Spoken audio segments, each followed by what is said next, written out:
ఈరోజు ఆదివాసీ హక్కుల పోరాట సమితి తుడుందెబ్బ రాష్ట్ర అధ్యక్షునిగా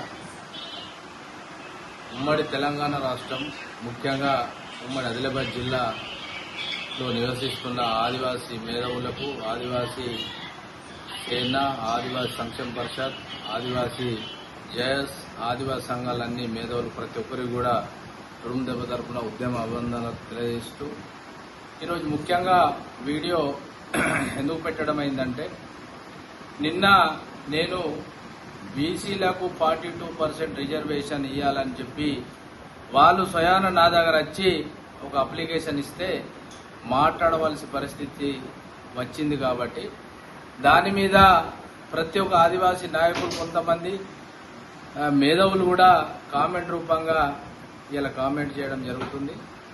నేను ఇలా ఒకటే తెలియజేస్తున్న ఆదివాసీ సమాజానికి, వాస్తవంగా బీసీలకు 42% రిజర్వేషన్ అనేది అది సాధ్యం కాదని ప్రతి ఒక్కరికి తెలుసు. ఇక్కడ హైకోర్టు అయితేనేది, సుప్రీంకోర్టు అయితేనేది ప్రతి ఒక్కటి కూడా అది సాధ్యం కాదు అని చెప్పి మాట్లాడుతున్నారు.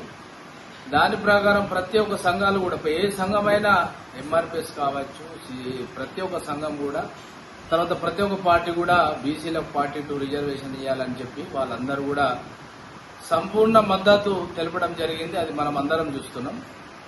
దానిలో భాగంగా ఇలా ఆదివాసీ హక్కుల పోరాట సమితి తుడుందెబ్బ బీసీలకు 42% రిజర్వేషన్ ఇవ్వాలని చెప్పి సంపూర్ణ మద్దతు తెలుపుతున్నామని చెప్పి మాట్లాడడానికి దానిలో మనకు స్వతంగా ఒక స్వలాభం చేకూర్చాలనే ఒక ఆలోచన. ఎందుకంటే ఇలా లంబడోలను ఎస్టీ జాబితాకి వెళ్లి తీయాలనే కోణంలో మనము ఆదివాసులం మాత్రమే ఉద్యమం చేస్తున్నాం.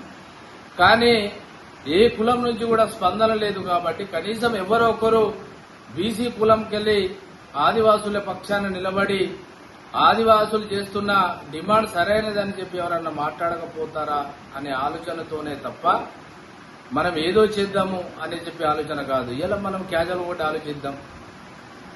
ఇటు రాష్ట్ర ప్రభుత్వమే 42% ఇస్తామని చెప్పి ఖండాగారిగా చెప్తున్నది. దానికి సాధ్యం కాదని వాళ్ళకు తెలుసు. హైకోర్టులో కేసు వేస్తారు, సుప్రీంకోర్టుకు పోతారు, అక్కడ పోతుంది కొట్టుడు, ఇక్కడ పోయినప్పుడు అయినా ఇచ్చి తీరుతామనే కోణంలో నడుస్తుంది.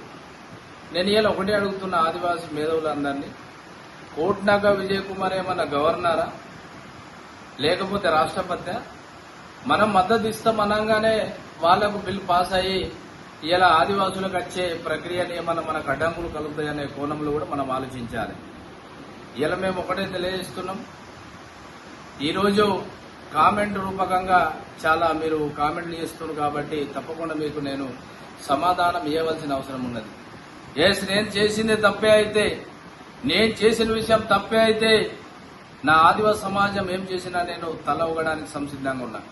కానీ ఇవాళ ఎవరైతే కామెంట్ రూపకంగా పెడుతున్నారో, ఎవరైతే మాట రూపకంగా మాట్లాడుతున్నారో, మిమ్మల్ని నేను ఒక విషయం అడగదలుచుకున్నా, దానికి కూడా మీరు సమాధానం చెప్పాల్సిన బాధ్యత ఉంటుంది అనేది కూడా ఈరోజు నేను తెలియజేస్తున్నా. ఎందుకంటే సాక్షాత్తు పార్లమెంట్లో సోయం బాబురావు ఏజెన్సీ ప్రాంతంలో బీసీలు ఉన్నారు, వాళ్ళకి అక్కడ తప్పకుండా కూడా ఇల్లు వేయడానికి పర్మిషన్ ఇవ్వండి సార్ అన్నప్పుడు మన నోరులు ఎటుపోయినాయి. మనం ఆ రోజు చెవులార వినలేదా? మీరు ఆ రోజు ఆయన మాట్లాడిన మాటను చూడలేదా? అంటే పార్లమెంట్ లో మాట్లాడినప్పుడు ఏం ప్రాబ్లం రాదు, కానీ లంబడోలను తీసే విషయంలో ఒకవేళ వాళ్ళు ఎవరన్నా సానుకూలంగా స్పందిస్తారేమో ఆలోచనతో నేను మాత్రము 42% రిజర్వేషన్ ఇవ్వాలి సంపూర్ణ మద్దతు అంటే మీకు చాలా బాధ అయింది కదా. మరి ఆ రోజు మీరు అందరు ఎటుపోయినరు అంటే పదవులు ఉన్నవానికి ఒక విధంగా, అంటే సంఘ నాయకులు ఒక విధంగా చూడడం ఇది మా ఆదివాసీ సమాజానికి మచ్చగా నేనైతే భావిస్తున్నా. నేను ఇలా అడుగుతున్నా, ఎవరెవరైతే కామెంట్ పెడుతున్నారో, ఎవరైతే మాట్లాడుతున్నారో, మీరు ఇలా పెట్టే కామెంట్ ని నేను వ్యతిరేకిస్తలేను. కానీ ఆ రోజు మీరు ఎందుకు పెట్టలే? అదే స్వయం బాబురావుని, అదే కోట్నకు విజయ్ అడగాలి, వేడుమ బొజ్జు అడగాలి. పిట్టడవాడ ఫంక్షన్ హాల్లో ఆదిలాబాద్ లో స్వయం బాబురావును ముక్కుసూటిగా అడిగిన గొంతు మాది అని చెప్పి తెలియజేస్తున్నాం.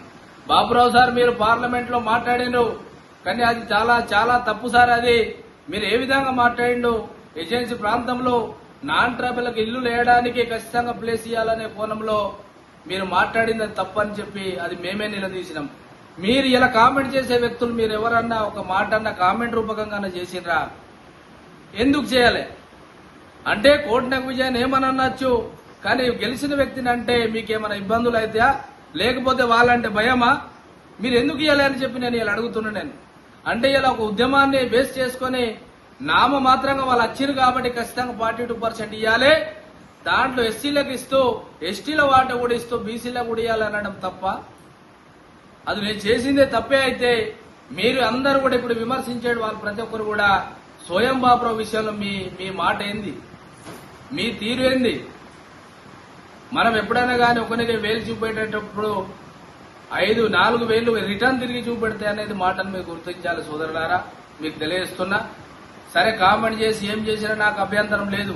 నేను ఇప్పటికి కూడా చెప్తున్నా, లంబడోలో ఏదైతే తీసేయాలనే కోణం ఉన్నదో దాంట్లో ఏ ఒక్క బీసీ అన్నా మనకు మద్దతు రాకపోతాడనే కోణంలో ఇచ్చిన తప్ప దీంట్లో రాజకీయ ఉద్దేశమో లేకపోతే వేరే కోణం కాదు.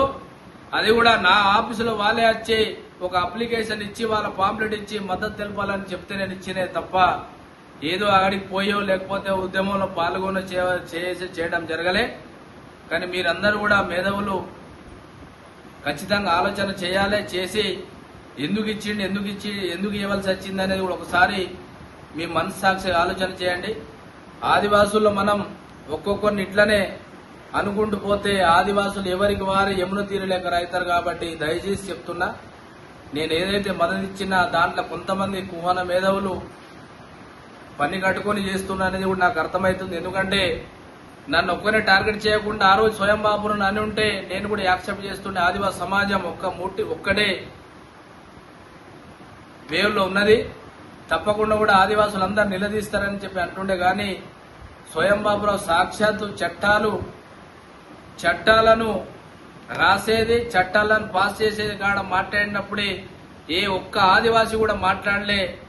కేవలం వాళ్ళు వచ్చినందుకు నేను కొంచెం మద్దతు ఇస్తానందుకే మీకు అందరికీ కూడా బాగా బాధ అయింది. కాబట్టి నేను తెలియజేస్తున్నా, మీరు ఒక్కసారి కామెంట్ ఏమైనా పెట్టేటప్పుడు ఖచ్చితంగా ఎవరైనా కానీ మాట్లాడిని మనం కొంచెం వెనక ముందు ఆలోచన చేసి మనం మాట్లాడితే బాగుంటుందని చెప్పి నా ఒక ఆలోచన.